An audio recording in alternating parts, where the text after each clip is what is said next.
My name is Sanya Rajan. I won Fishackathon 2018 in Johannesburg, South Africa with my proposed solution for passive IUU detection. I call my solution PAD-Track, which stands for Passive Acoustic Detection and Tracking. It is an IoT device that can be used to monitor activity in protected waters. This is what the device looks like. It has a floating buoy which contains the electronics, antenna and battery. The battery gets recharged during the day by a solar panel. It detects sound using an underwater microphone or hydrophone hanging below. It is also brightly colored and has a light above, so boats do not accidentally run over it. It can be free floating, but the preferred method of deployment would be to tether it to a small anchor. The onboard electronics determine whether the sounds it picks up are from boats and transmits that data over a low power radio network, which is picked up and processed further by a base station. The deployment of the device is very straightforward, and as a sample use case, I have picked Iliamna Lake in Alaska. It and its tributaries are the headwaters of Bristol Bay, which is the most productive sockeye salmon fishery in the world. The lake covers over 2,500 square kilometers and is renowned for sport fishing. However, sport fishing on the lake is prohibited between April and June. If any regulatory or conservation agency, such as the Alaska Department of Fish and Game, wishes to monitor this lake for prohibited boating activity, they could do it with just 5 PAD-Track devices. This allows for some overlap in coverage for greater reliability.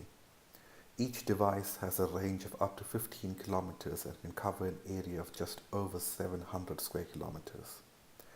If they wish to be able to accurately track where on the lake the boats are instead of just knowing that boats have been detected, then they would need to deploy at least 15 devices in an array.